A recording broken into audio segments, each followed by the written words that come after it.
What's up, everybody? Happy Friday. Earlier yesterday, Matt Piscatella reached the next batch of Circana data, which covers all of the video game data stuff that you would have seen during the month of October. Obviously, this includes the Switch 2 sales numbers, it includes the Battlefield sales numbers, the Pokemon sales, and all that stuff. I should specify, for Battlefield and Pokemon, it's not a sales number, it's a sales ranking. But for the Switch 2, Matt Piscatella actually gave us an actual hardware number for how many units were sold for that month. And with the total provided, the Switch 2 should sit anywhere between 2.9 and 3.1 million units sold. I don't think it necessarily hit that 3 million number because I think Matt would have very vocally said, hey, it's hit 3 million sold in the United States, so it's probably just shy of it. I wouldn't be surprised if by today, November 21st, it actually hit it. Obviously, this data goes to the end of October. Either way, we're looking at just under 3 million units, which checks out with what I was tracking earlier on too. Either way, I'm not really here to do a full video on how many Switch 2 units were sold because there's kind of inconclusive data here. What I mean by that is that 328,000 for the month of October is not necessarily a bad month, but it is underwhelming for what you would expect for a launch month for a Pokemon title. Looking at the historical data from Circana, when Pokemon games tend to launch, usually it sells a lot more units, but the Pokemon games also tend to launch in November, so it's really hard to gauge. And as such, we won't really be able to tell just how well this launch is until we look at the Switch 2 sales for November. And right now, off my tracking, the first 3 weeks of November were not all that quick. Like, they were good, but not, holiday numbers of sales. But obviously, that last 10 days of November that's coming up, that's when most of the sales come through. So again, it's just too soon to make any kind of real conclusive statements about how well Pokemon actually took the Switch 2 to new heights. I could easily come out here and bait and start talking about how I would think that the Switch 2 should have done much better in October because of Pokemon, but I just think it's better to wait on this discussion. To give a little bit of context, Mario Odyssey also launched in October, but Mario Odyssey launched on the end of October. So the Switch 1 initially only sold like 290,000 units for its October, but it was only tracked for 2 days of the release of Odyssey. So then in the following month of November, when it hit over 700,000 Switch 1 sold, a lot of that was because of Odyssey. So again, like if Odyssey had launched earlier in October, then I'd be able to compare apples to apples and be like, well, Pokemon launched in October, Odyssey launched in October. These are the numbers these two games brought out to us. But that later launch for Odyssey and the earlier launch for Pokemon, it just means that I'm not comfortable enough to make that conclusion. You also kind of have to add the fact that Pokemon is a cross-gen console, so some people that wanted to play Pokemon really badly that didn't have to buy a Switch 2 for it were able to just buy it on the Switch 1, and all the tracking shows that obviously the Switch 1 version is selling much more now. The first launch weekend, I think it was closer to like 45-55% in favor of the Switch 1. Now that gap has obviously increased because you have the crowd that's not as enthusiastic about it, that's willing to wait a week or two to buy it. Those are the ones picking it up, and usually those are the people that are buying it on the older console because they're not the enthusiasts. But regardless, that's kind of where my mind is for the Switch 2 sales during October. In my opinion, it should have been much higher, but I just would really rather wait till the end of November so I don't have to repeat some of the talking points over the span of the next 3 weeks. But just a little bit of a food for thought. The PS5 in its first October, while it was still very much severely supply constrained, sold over 300,000 units. I think it was 310,000. So the Switch 2 having basically unlimited stock, being closer to its launch than the PS5 was, and really only beating the PS5's first October by 18 or so thousand, which is like less than a week's worth of sales, in my opinion, is just not enough. And again, depending on how the Switch 2 does in November and how it does in December, if it's not hitting those numbers of 700,000 to 1 million plus, which pretty much every single console hits in the months of November and December, every hot console anyway, then it's going to be very easy to see how quickly the Switch 2 loses its pace as the fastest selling console in the United States. But of course, if it sells 500,000 over the course of the next week, that's a whole different discussion. Now, obviously, that is one part of the video. The primary thing that I really wanted to talk about here, and I think it really sheds some light on some of the breaking news headlines that we always pick up, is just how meaningless a lot of these physical sales records and these physical charts that we see brought up all the time are, because pretty much everything in the industry, unfortunately, has moved on to the digital gaming scape, whereas Nintendo is pretty much one of the few bastions of physical gaming remaining, at least here in the West. So if you recall, after Pokemon launched, there was a message out by Matt Piscatella on Blue Sky, proudly announcing that Pokemon Legends ZA was the best-selling retail launch of any game since Tears of the Kingdom. Now, I know that I made a video, or maybe it was a post, in response to this statement specifically, saying that it was a little annoying that we weren't getting a direct comparison to the launch of Legends Arceus. or even a direct comparison to the launch of Scarlet and Violet. Those games obviously came out prior to Tears of the Kingdom, and I'm pretty sure their launches might have actually been larger than Tears of the Kingdom. So it would have been nicer to see just how well Legends ZA is doing in comparison to Legends Arceus, because when you're looking at all of the worldwide numbers, especially during the launch time, we know for sure that it was doing worse in the United States and in Europe, and that Japan was carrying it a lot more than it was carrying some of the previous Pokemon titles, which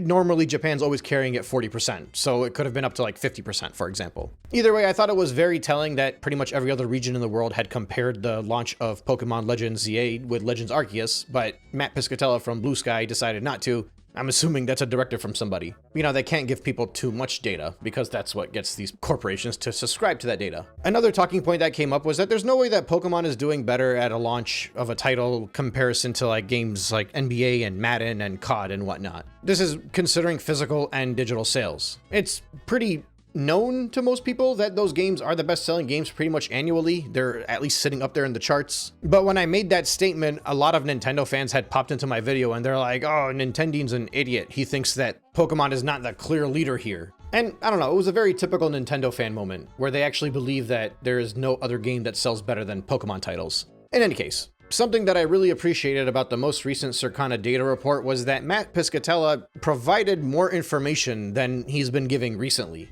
So we know that Battlefield ranked higher than Pokemon Legends ZA on the list of best-selling games. But not only that, Battlefield ranks as first place in the best-selling game of the entire year. Every month, Matt Piscatella shares the ranking for the best-selling games from the start of January up until the point in time where the data is released. When Monster Hunter Wilds released earlier this year, it went up to number 1, and it was not beaten until NBA 2K launched, and NBA held that spot for, I think, 2 months, and then Battlefield launched, and now it holds the best-selling game of the entire year. So it had a massive launch that sold better than every other game throughout the entire year. Now, if you notice on here, Nintendo doesn't provide their digital data to Circana, and there's a big reason why they don't provide it. It's obvious because Nintendo has one of the worst digital ratios in the entire industry. Even if Nintendo is shifting more and more towards being a digital console, and Nintendo themselves would love nothing more than everybody to go fully digital, for the sake of the profits and for the sake of the control over people's games, obviously. Despite that, one of the largest bastions of physical ownership is still people that buy Nintendo games. That's why the game key cards have had such a massive uproar. Now, to be very clear, I think it's good that Nintendo fans still like to buy physical media, and if I was still giving money to Nintendo, I would still be buying physical media from them.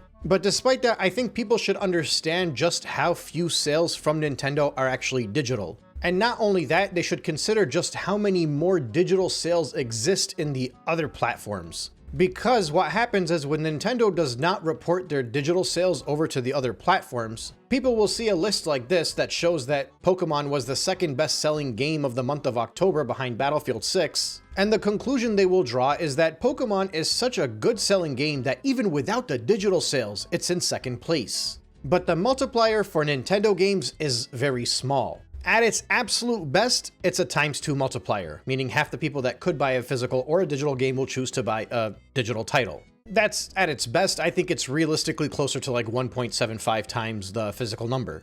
But the thing is, you have to consider the other platforms. Xbox, Sony, and PC, obviously, have actual machines that only purchase digital games. So even in the case of Sony and Xbox, which have physical libraries, the Series S and the PlayStation Digital Edition do not take physical cartridges, physical CDs. They are strictly digital platforms, so naturally, at least a giant subset of these fan bases that purchase these devices are 100% digital. The multiplier for Sony and for Xbox, obviously for PC it's 100%, but for Sony and for Xbox, if you see a game sold a certain amount of physical copies, the multiplier is ×3 or ×4 in order to get the total sales for that platform. And this is a very big reason why those companies make so much money, because digital sales make them more money. And likewise with their subscriptions. But more importantly, it's also the reason why you can see all of these charts and these lists of best-selling items, whether it's on Amazon or any random physical retail tracker. And you look at these numbers of physical copies that were sold for a specific game, and you'll see that the Nintendo Switch is outselling the PlayStation 5 for a lot of these games.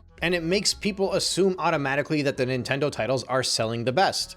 But if a cross-platform game sold 10,000 copies on Nintendo and sold 5,000 copies on the PlayStation 5, if you apply the multipliers, that means on average, Sony only needs to sell half as well in the physical market in order to sell as many units in the digital market as Nintendo. Now granted, I've kind of gone through this already, and it's already been understood in the greater gaming community as a whole, but sometimes it's hard to explain to people unless you get something really tangible that you can hold on to. Now, as with every Circana report that comes out, Matt Piscatella usually takes questions from people, whether it's through various forums or on Blue Sky itself. And today, one of the tidbits of data that he gave us was that Pokemon Legends ZA is 24th on the year-to-date chart of total games sold in 2025. And he said that if you include the digital sales, it would likely be within the 10 to 15 range. Now, obviously, this is by no means a poor launch in a vacuum, right? This is still a very good launch for any game. But it really paints a picture of just how somewhat meaningless the best-selling physical retail launch of Pokemon was since Tears of the Kingdom. Those headlines had many people believing two things: that Pokemon was the best-selling launch in 3 years, and that Tears of the Kingdom was an even bigger launch. But in both of those cases, this really only tells us just how massive a launch they were for Nintendo specifically. Because once again, you bring up that year-to-date list, dropping it down to 10th to 15th place puts it behind so many games on this list.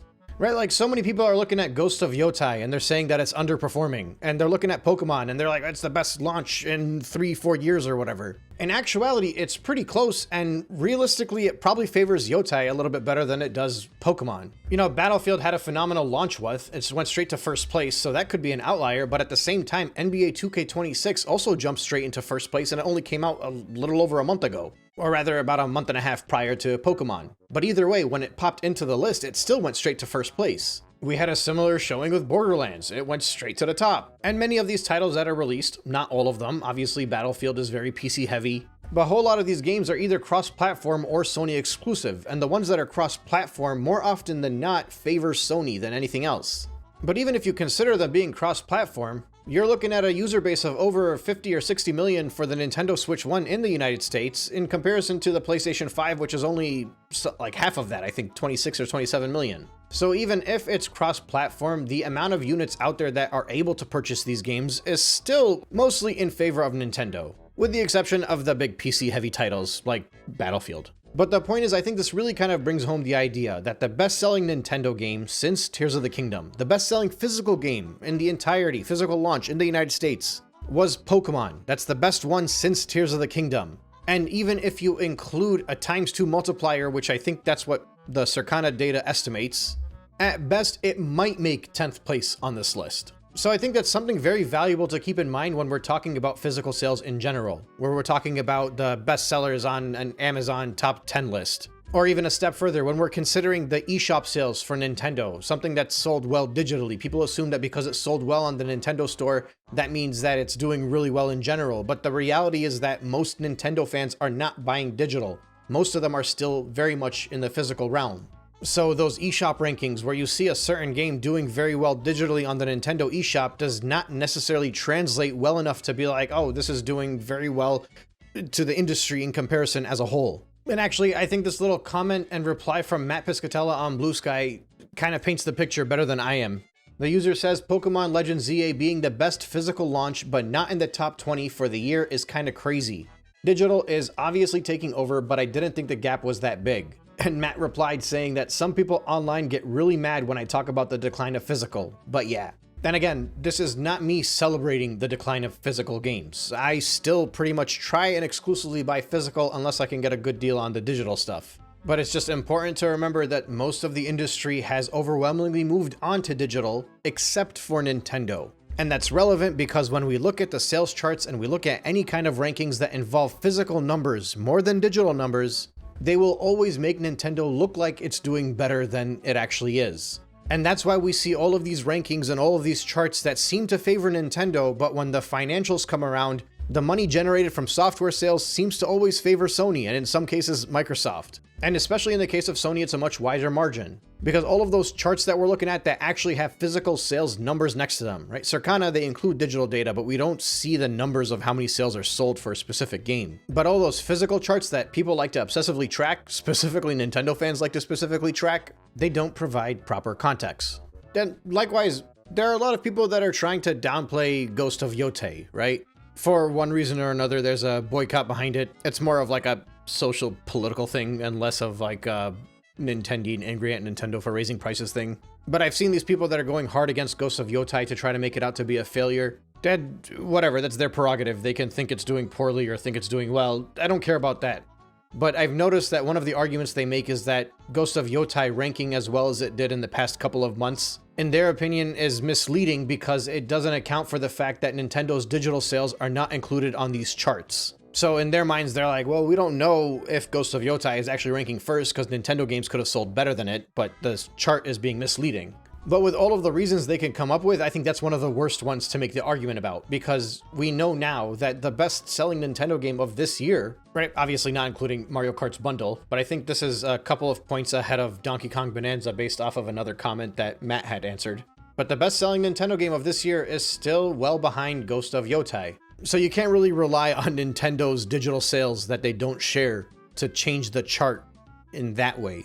And honestly, just this whole discussion that we're having alone is a very big reason why Nintendo does not share their digital data, because it doesn't favor them to do so. The only thing the average outsider knows is that most gamers are switching towards digital. They won't necessarily consider the ratios. They won't dig deep into it the way that I do, or the way that some of the listeners will. So for them, it just looks really good to keep their cards close to their chests so that when their games are ranking 10th, 15th, 20th, some random person can think that Madden on the Switch 2 is part of the reason why it's ranking as high as it does. But in actuality, most of those sales are digital, and most of those sales are definitely not coming from the Nintendo atmosphere. And I don't know, I just thought this was worth discussing because there's very tangible proof here. Battlefield 6, first place. Pokemon, second place.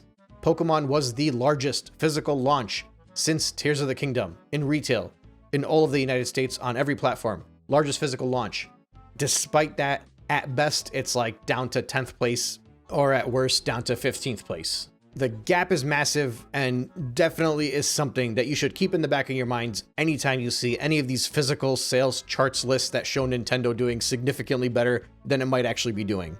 At least for now, anyway. Give it a few years. Sony and Nintendo, none of these people are going to be selling physical media anymore anyway. And at that point in time, we'll only have the digital charts to compare.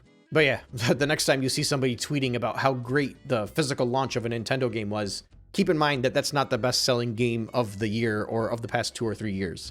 It's just the best-selling Nintendo game, and it's probably not even in the top 10 for the entire industry. Capiche? Capiche. I will catch you guys on the next one.